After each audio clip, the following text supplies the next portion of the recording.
Paano kanya po na kumbinsi upang kayo po ay mahulog yung kalooban nyo sa kanya at magbuhos kayo ng pagmamahal nyo at equals to mga pera at kasama na nga po yung kung ano ng mga gamit pa? Bali po, okay naman sa una. Pinaramdam niya sa akin na talagang mahalaga ako sa kanya, mahal niya ako, pag-aasikaso, ganun Sweet po. siya, sweet. Oo, sweet.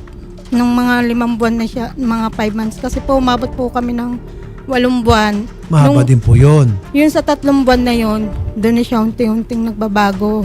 Pag may kailangan siya, lagi sa akin ang takbo niya, laging pag mag-a-apply, pag Apply sa trabaho. kailangan niya ng pera. Okay. Intimo load niya na sa almost 8 months, 7 months sa akin po yung weekly. Pag may kailangan po siyang katulad ng brief kung saan ko in-order. Bakit pati brief?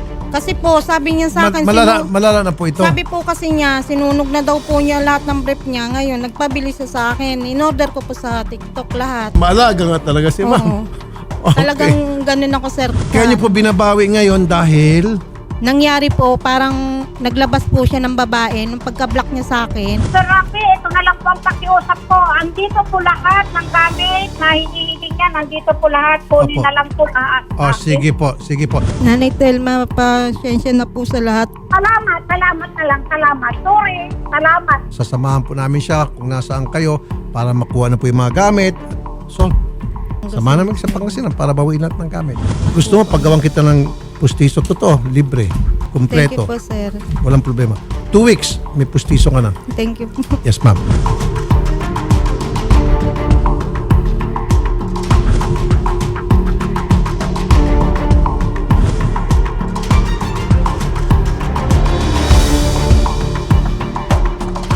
Ito na ngayon kasama na natin si Ma'am Mary Ann. At nung nakaraan, Ma'am, ay lumapit kayo sa programa ng Senator. Nakausap niyo mismo si Sir Rafi. At nakausap niyo yung nanay ng ex ninyo. So far, Ma'am, mula nung nakalapit kayo, kumusta po kayo, Ma'am? Simula nung naidulog niyo itong problema ninyo kay Idol Rafi. Bali, okay naman na yung ko at ako'y natulungan ni Sir Rafi Tulpo. Kaya ako'y libas na nagpapasalamat sa kanya at ako'y tinulungan niya sa problema ko. Okay. Pero syempre, Ma'am, no, balikan muna natin itong naging karelasyon ninyo na si Mr. Jeric. Tama. Ilang taon na po ulit si Sir Jeric? Bali, 35 siya. 35 years old. So, nabanggit nyo, Ma'am, na nagkakilala kayo sa social media. Tama po? Oo. So, kumusta ba, Ma'am? Sino bang unang nag-chat sa inyong dalawa? Bali, umakyat ako sa GC niya. Ngayon, doon siya nag-ano sa akin. Anong GC ba ito, Ma'am? Group yun na parang sa nila, barkadahan, ganun. Hanggang sa gusto niya siya mag-interview sa akin, siya ang humawak sa akin para hindi na ako mapunta sa iba. Okay, so, doon nag-umpisa. Siya ang unang nag-chat sa'yo, Ma'am. Anong unang chat niya sa inyo, Ma'am? Bali, kasi ang nangyari, dun sa post ko sa kanila, siya nag-message sa akin na siya na nga lang daw ang mag-ano sa akin. Ano ba yun, Ma'am? Anong saman ba ito? Naghahanap ng trabaho for single ladies, single boys? Ano bang group? Grupo ng parang barkadahan lang yun, ma'am. Barkadahan siya. Ano ba yung pinost mo dun, Ma'am, na naagaw pansin at nakita ni Sir at ikaw ang gusto niyang interview? Bali, yung TikTok kung nagsasayaw ako, pinost ko dun. Anong TikTok yung sinasayaw mo, Ma'am? Habang nakanta ako, nasayaw ako. Tapos, yung TikTok mong pinost mong yun, Ma'am, nakita ni Sir. Tapos doon na, anong unang chat niya sa'yo, Ma'am, kung maaalala mo ba? Sabi niya sa akin, kung gusto mo, wag ka nang dumaretso sa itaas. Ako na mag-ano sa'yo. Para nga, kasi pag once daw na umakyat ako sa itaas, pagkakaguluhan ako ng mga lalaki doon. Kasi ganun doon. Once na may umaakyat na babae, pinag-aanuhan nila, pinag-aagawan nila. Ano ba itong group na ito sa Facebook? Parang puro kayo mga singles doon, mga boys, girls na single, naghahanap ng karelasyon. Parang ganun ba yun, Ma'am? Oo, parang ganun siya. Kahit hindi ka naman single, pagdating doon, single sila. Sa mga pinakita niya, Ma'am, minahal ka. Sa loob ng 5 months, okay naman siya. Paano ba siya bilang boyfriend? Pinaramdam niya na lahat, naging sweet siya. Tsaka yung pag-aasikaso tuwing day off ko sa pupunta sa kanya. Yun. Bago after na 3 to 4 months, wala na. Nagbabago na siya. Nanlalamig na. Nanlalamig na. Okay. So, ngayon ma'am, dito na tayo papasok sa paano nyo na-discover na niloloko ka lang pala at meron na pala itong babaeng iba. Kaya ko siya na anuhan na niloloko niya ako, ginagamit lang, pineperahan lang. That time ng na parang nahuhuli ko na siya na may kaano ng iba, kachat. Unti-unti na nga siya nanlalamig sa akin bago nung nung mga bandang huli na last na lumapit siya sa akin para tulungan ko siya dun sa kanyang pag-abroad. Nung maging okay na yung niya, mga papel niya na alam niya may flight na siya, doon niya na ako inumpisan i-block. Pero ang sabi niya sa akin, nung okay pa kami, ibabalik niya lahat ng hirap ko, sacrifice ko, lahat ng pera. Pero paano niya yun ibabalik sa akin kung binlock na niya ako? Sabay, nung nag-block siya sa akin, inilabas na niya yung babae. Siya niyang ginawang profile sa Facebook niya. So, ganun lang kabilis yun, ma'am. Parang nanlamig, wala kayong official na maghiwalay na tayo, ayoko na ng ganito, basta bigla ka na lang blinak, ma'am. Opo, talagang wala man lang. Parang gumagawa na siya ng way na awayin ko siya, na ganun-ganun. Para lang magkaroon siya ng dahilan na bitawan agad ako. Yun ang niya. So, eto ay nung naibigay mo na, ma'am, yung mga kagustuhan niya tulad ng pagpapaayos ng motor, mga pag-process niya, pangkain, lahat, ma'am, no, na nabanggit nga ninyo kay Senator. So, lumalabas, ay talagang may pagka-scammer nga itong si Sir Jeric, ma'am, no. So, nung blinak ka, ma'am, nakapag-usap pa ba kayo ulit, ma'am, bago ka magpatulfo? Bali, ang ginawa ko, kasi kahit anong ang gawin ko, mapa-number, mapa-Facebook, talagang hindi ko siya makontak. Ngayon, nakiusap nga ako sa kanya nung huling-huling message ko na nabasa pa niya na makipag-usap sa akin. Di ngayon, ginagawa niya, binabasa lang, wala na. Bago para mapalabas ko siya, para makausap ko siya, ipinost ko siya sa social media na sinabi ko doon na scammer siya. Yun, doon siya lumabas. Nakapag-text pa ba siya sa'yo, ma'am? Or humingi man lang ba siya ng tawad? Or wala na kayong pag-uusap after that? Wala. Wala siyang no comment na siya. Hindi man lang siyang humingi ng tawad, hindi man lang Basta nakikipag-away pa siya sa makatuwid. Bago pinapalabas niya, hindi daw niya ako naging jowa, hindi daw niya ako kilala. Sa loob ng 8 buwan, hindi daw niya ako naging jowa. So kung eto, ma'am, no, dahil ina-allege niya or sinasabi niya na hindi kanya naging jowa. Pero sa pagde-day off mo dito, ma'am, may nangyayari ba sa inyo? Meron naman. Kaya sabi ko sa kanya, paano mo nasasabi na hindi mo akong naging jowa at hindi mo ako kilala? Sabi ko ganun. Sa loob ng 8 buwan, hindi mo talaga ako kilala. Bago nung sinasabi ko sa kanya yun, sinabihan niya ako na inutil daw ako. Sabi niya, tanga-tanga ko daw. Sabi ko, paano nga, scammer ka? Sabi ko ganun sa kanya. Nabalitaan ko, ma'am, binigyan niyo pa daw siya ng cellphone. Wala ba siyang cellphone dati? May cellphone siya. Ngayon, bumili ako ng bago para sa akin yun. Halos magmakaawa sa akin na masisira na daw yung cellphone niya. Kaya pinagawa niya, hindi na niya kinuha. Dahil alam niyang may makukuha siyang cellphone sa akin. Kaya ginawa ko, pinahiram ko sa kanya. Sabi ko, sige, ayan, hanggat hindi pa nakukuha yung isa mong cellphone, sa'yo muna yan. Ayun ang ko sa kanya. Kay Jeric, sana kasi, nung nakikiusap ako sa'yo, at nung sabi ko sa'yo, nadadaan naman sa lahat ng usapan, sana nakipag-usap ka na lang sa akin para hindi na humaba ng ganito. At alam mo naman sa sarili mo yung totoo, pero halos baliktarin mo ko doon sa ginawa mong GC. Ako ang ginagawa mong scammer. Ngayon, alam mo naman kung ano yung totoo sa sarili mo, pero nagmatigas ka. Kaya ang sabi ko sa'yo, kung gusto mo tayo magharap, idadaan ko sa legal. Kaso, ikaw tong hindi humaharap sa akin. Kaya nanay mo ang pinapaharap mo. Kaya kung ano man yung nangyayari ngayon, pasensya na rin sa'yo. Ngayon ma'am, ang katanungan namin ay mahal mo pa ba itong si Sir Jeric? Bali, ma'am, hindi ko na po siya mahal kasi sa ginawa naman niya talaga sa akin. Nung that time na talagang i-block niya ako, halos umiiyak ako gabi-gabi eh. Di na ako makakain, di na ako makatulog. Gusto ko na nga magpakamatay. Sabi kong ganun. Pero nagpasalamat ako sa mga kaibigan ko. Inalalayan nila ako para hindi ko gawin yun. Gawa ng sa trabaho ko, mag-isa lang ako. Talagang maiisipan mo na magpakamatay ka. Gawa ng wala man lang akong makausap, wala akong masabihin ng problema ko. Buti na lang yung mga kaibigan ko, inalalayan ako para hindi ko gawin yung pagpapakamatay. Akala niya ganun-ganun lang yun. Hindi niya alam yung pinagdadaanan ko. Napakasakit sa isang babae.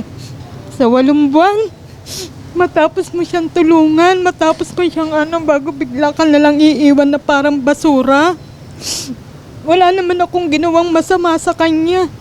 Pero sa kanya, parang napakasama ko. Kaya ginawa ko na talaga, lumapit na ako kay Sir Tulfo para masolve ko yung problema ko dahil hindi naman talaga ako matatahimik hanggat hindi kami nagkakaayos ng problemang ganito. Sa natutunan ko talaga, napakalaking leksyon para sa akin. Ang pagbibigay pala ng tiwala sa tao, hindi mo pala dapat basta-basta yan ibibigay. Kailangan kikilalanin mo muna. Pangalawa, ang pagtulong pala sa tao, dapat pala may hangganan. Huwag mong tutulungan hanggat kaya mong tumulong, huwag mong isagad. Kasi doon mo pala marerealize na yung ang tao pala, meron din pala yung itinatago na akala mo na sobrang bait. Yung pala, gagamitin ka lang pala niya sa lahat. Kaya sa natutunan ko para sa akin, siguro sa susunod, pag nakakilala ko yung tiwala at pagtulong, may hangganan na. Ma'am, kami po ay naparito para po tulad na napag-usapan with Senator, maibalik yung mga ilan sa mga naibigay daw ni Ma'am Mary sa kanyang ex na anak ni Ma'am Telma na si Sir Jeric. Ma'am, nabanggit ni Ma'am Mary Ann na hindi pa kayo nag-meet ever. So ito po ang unang pagkakataon, Ma'am, na nagkita po kayo. Yes po, yes po. So sa loob ng 9 months nila together ng anak nyo, ngayon mo Wala lang. po 9 months. Pero hindi nakikwento sa inyo ni Sir Jeric na together. Ang kwento po ni Jeric, siya ay matandang dalaga. Kaya po inadmit niya. Pero nung nakalaunan na nakita niya sa GC raw yata na may asawa. Kaya yun, yung anak ko, pangalawang punta niya roon sa amin, doon na natutulog doon sa may kulungan ng kambingan ba ng madaling araw. Sabi ko, bakit? Ang aga mo andyan ka, Rek. Tara, kape. Hindi na sabi. Bakit ba? Wala. Sabi niya, matandang dalaga pala may asawa. So ano ma'am, i-clarify lang natin yun na para malinaw din kay nanay. So naipakinggan natin yung side. So ma'am, ang nakwento mo kay Sir Jeric ba na ikaw ay kasal sa una? Sige ma'am, para po malinaw before po tayo Bali, nung kami nagkilala sa Facebook, kasi sinabi ko naman sa kanya yung edad ko. Sabi ko, okay lang ba sa'yo na medyo may edad ako sa'yo? Sabi naman niya, okay lang. Sabi ko, kung naghahanap ka ng mas bata sa akin, may antrasan naman eh. Nabanggit nyo ba kay Sir Jeric na kasal po kayo sa una? Sinabi ko sa kanya na may asawa ko, na 9 years na akong hiwalay. Okay, so tinanggap ka niya? Oo. Saka yung sinasabi niyang hindi niya ako naging jowa, hindi niya ako kilala, napaka-imposible. Idadalhin ko nga siya ng birthday ng tatay ko nung ados, ipapakilala ko siya. Sabi niya sa akin, baka hindi na ako umabot, baka makaalis na ako. Birthday ng tatay ko, 70. Sabi ko, nung May 2, sabi ko, kung aabot ka, isasama kita, Sige, para ipapakilala wala na kita. andyan na lahat. Yun ang sabi ko sa kanya. Wala na po. Sige. So ngayon ma'am, last na tanong ma'am, asa na po ngayon si Sir Jeric? Yun ang hindi ko po alam.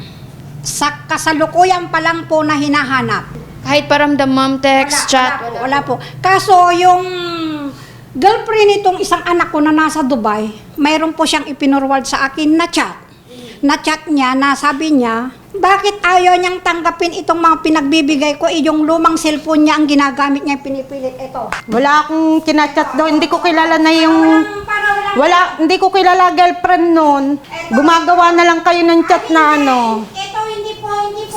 Ang sa akin, ayusin na lang po, andyan na lahat. Wala nang problema. Okay, wala na. nga, ganun nga po. Oo. Pero, Sige, wala kasi na. ang Oo. nangyayari, naglalabas pa kayo ng Oo, puro kasi. hindi nga. Ngayon, Sige kung na. ganyan lang din naman, iyaan ko sa taas. Sige. Sige, yan mo Oo, sa taas. sige po. Ayan na nga eh. Kukunin ko yan, Oo. pero mag-aano ko. Pwede po ba doon muna tayo sa ipinunta nyo rito na mabawi po yung gamit? Kasi pinanood ko po yung episode nito para alam po ni Barangay kung anong gagawin. Ang napag-usapan nyo po yata doon is kukunin nyo ngayon yung mga dapat nyong naibigay.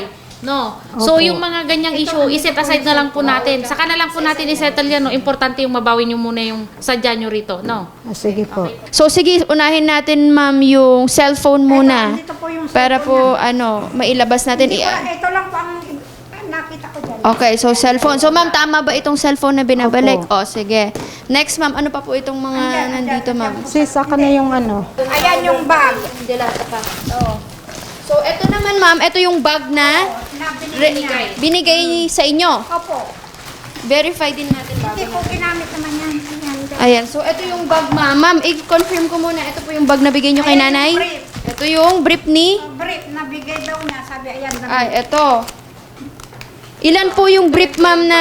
Ay, hindi ko po alam. Bigay. Hindi ko po alam. So ma'am, i-confirm ko ma'am, ito po ba yung mga brief na binigay nyo? Ito yung, Tama ayan, po. Yung, Oo. Bakit na hindi nyo ba nabibilan ng brief si sir dati? Ay, marami po. May kapatid po siyang nasa abroad. Ba't sabi, butas na daw? Hindi ko po alam. Yun ang hindi ko po alam. Tapos, ito, yung tablet, ma'am. Ma'am, may tablet din po kayo ang binigay? Ay, yung tablet. Ito. Yung isang tablet na isa, kukunin ko pa lang po sa anak daw niya. Pumayag naman daw po siya na ibigay sa Nay, anak pinanghingi niya yun. niya. Oo. Sabi, may kasamang pera, sabi niya, be, papaskuhan mo naman, bigyan mo naman yung anak ko ng tablet at ano, papaskong pera. So, yung tablet na isa, ma'am, nandun pa? Opo. Sige, antayin namin, ma'am, no? Mamaya.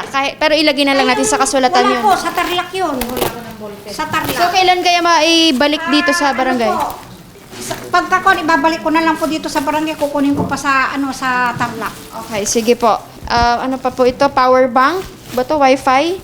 Wi-Fi po yan. Wi-Fi, Binilang- tapos mga t-shirt. Gawa ng pag nauwi ako dun. Lahat ng t-shirt na to, ma'am, bigay nyo sa kanya. Opo. Okay, so okay na po itong damit. Lagay ko muna May din. isa ma'am. pang damit. Tapos, tumbler, ma'am. Bigay nyo rin po ito. Tumbler. Ito, bigay mo dapat kay ma'am. Yan na. Ano pa, ma'am? Bag. Ito, ma'am. Bigay nyo rin po sa kanya. Opo. Okay. Tapos, yung 10,000, ma'am, na nabanggit. Ayan, 5.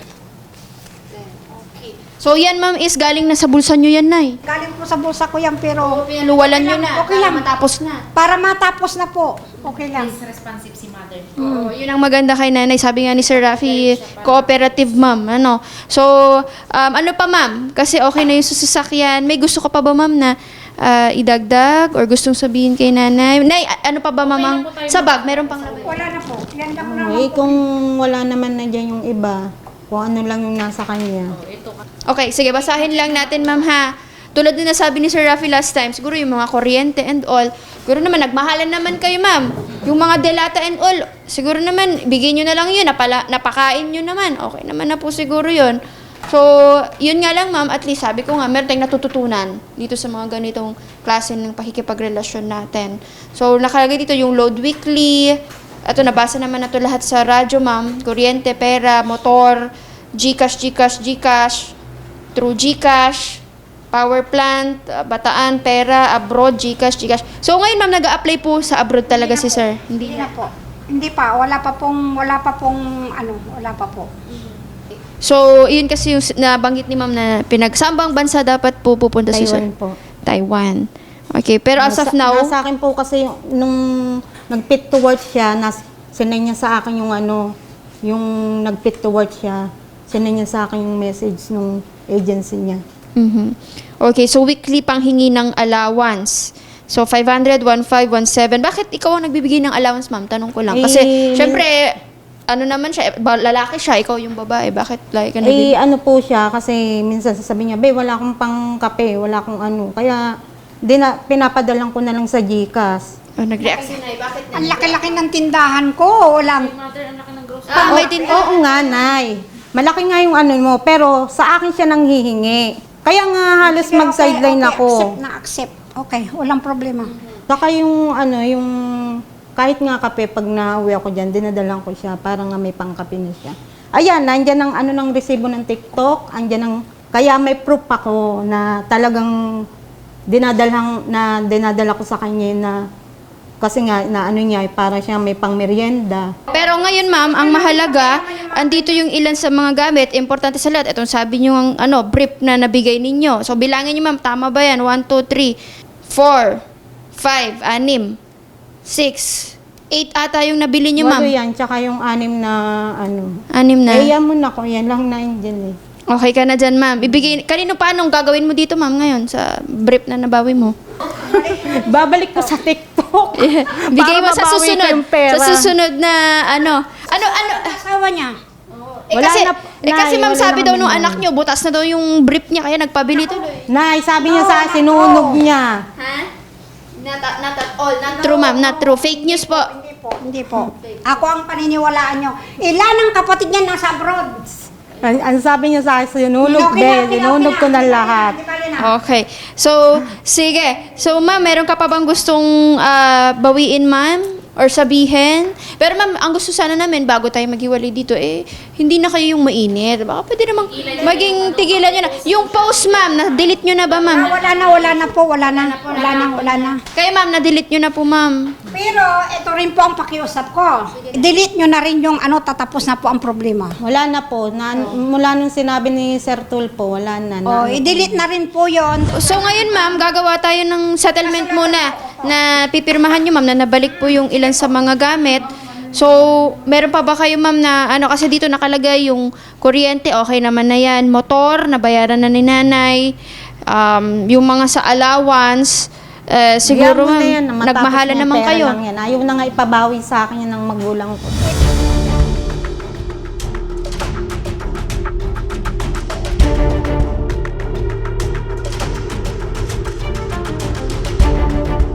Ngayon, ma'am, meron na tayong kasulatan, nakagawa na tayo ng kasulatan. So, mamaya babasahin sa atin ni Kagawad, Nay.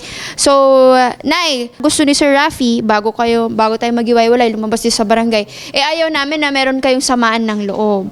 So, ikaw, Nay, may gusto ka bang sabihin kay ma'am? Wala na po tayong kahit anumang Sige.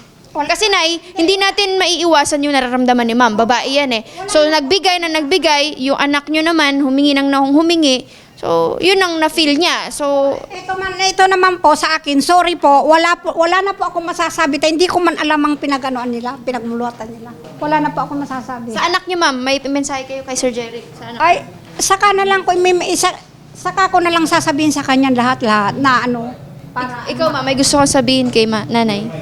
Bali, sa inyo, Nay Telma, sana maintindihan niyo rin ako. Siyempre, ako naman talaga, hindi ko naman talaga intention na mangyari sa amin dalawa to eh. Ako talaga, minahal ko yung anak nyo, kaso nga lang talaga yung anak nyo. Hindi siya nakipag-usap talaga ng maayos sa akin nung that time na inano niya ako. Siyempre, kayo, hindi nyo rin naman alam talaga yung nangyayari dahil nandun lang naman ako sa loob ng bahay nyo. Kaya kung ano lang yung sabihin niya sa inyo, yun ang naalam nyo. Pero sa 8 buwan na umuwi ako dyan sa inyo, nasa loob lang ako ng bahay nyo, ng bahay niya. Siyempre, hindi nyo alam na tulad noon, sinasabi niya sa akin na pag madaling araw, nasa labas siya. Napaka-imposible yung katabi ko niya. ito rin ang masasabi ko, ikaw rin ang may mali. Bakit? Alam mong may magulang siya. Bakit hindi mo ako sinabihan na, ako, girlfriend ng anak nyo, nag-iisyo ka nito. Sinabi ko yung kay Jeric.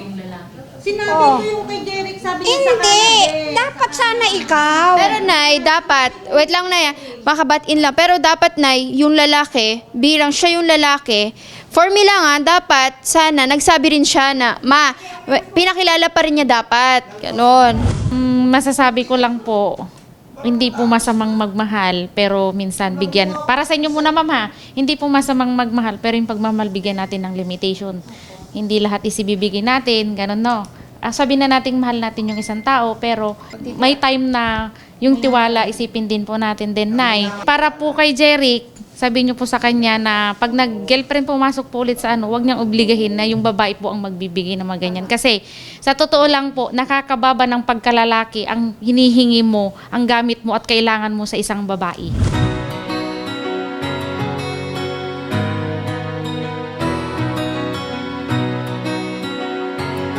Ako po ilabas na nagpapasalamat kasi po nakuha ko na yung mga gamit na gusto kong makuha.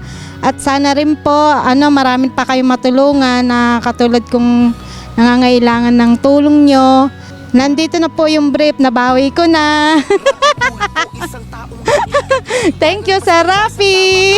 Labang ka ng patayon kahit na sariling reputasyon niya ang itaya. Ipagtatanggol ka niya kahit siya ang mapahiya. Ang sarap kapag panatagsan man ng iyong tungtungan dahil merong Rafi Tulfo ka na masusumbungan. Pag sa hirap ang lahat ay gusto mo ng tuldukan, gagawa ng parang...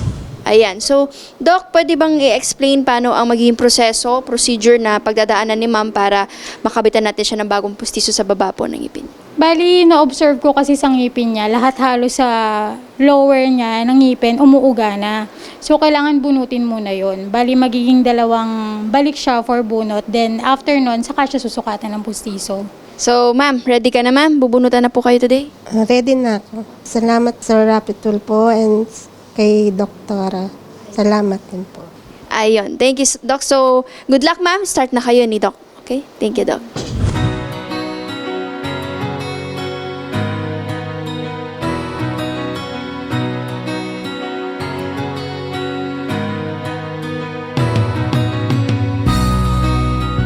So, eto na Ma'am Mary Ann at nandito na ulit tayo with Doc and natapos natin yung ilang bunot, Doc, no? Ilang po ulit, Doc, yung binunot natin? Bali, 4 na balik siya sa bunot. Tapos ngayon, naka-ready na yung denture niya. Bali, isusukat na natin sa kanya yung final na pustiso. Oo. Yan, nabunot na yan. Wala na, oo. Okay. So, yung ikakabit natin, Doc, is babangipin talaga. Kasi yung sa taas naman niya maganda. Oo. Open. Up. Bite ka, ate. Yung normal mong kagat. Ngiti. Huwag niyo po i-forward, ate, ha? Yan, ngiti po. Wow! So, yan na, ma'am. Single ka, ma'am, di ba? O, ngayon, marami tayong nanonood na netizen, ma'am. Mag-apply na po kayo kay Ma'am Mary Ann. Single and ready to mingle, ma'am. Siguro. Siguro. Okay, so ma'am, anong gusto niyo sabihin kay Doc na nagbigay sa inyo ng bagong napakagandang pustiso po? Doktora, salamat po. Binigyan niyo ako ng bagong ngiti at saka pangkain. Hirapan na ako kumain. Thank you po. Maraming salamat. Walang anuman po. Sir Rafi Tulfo, muli po ako nagpapasalamat sa inyo sa pagbigay ng bagong ngipin sa akin at kay Doktora Rochelle Mercado. Nagpapasalamat din po ko dahil sa inyo natupad ko po yung gusto kong magkaroon ng bagong ngipin at nasolve ko po yung problema ko laban sa aking ex-boyfriend. Muli po ako nagpapasalamat. Mabuhay ka, Sir Rafi Tulfo. Salamat sa'yo, Idol Rafi.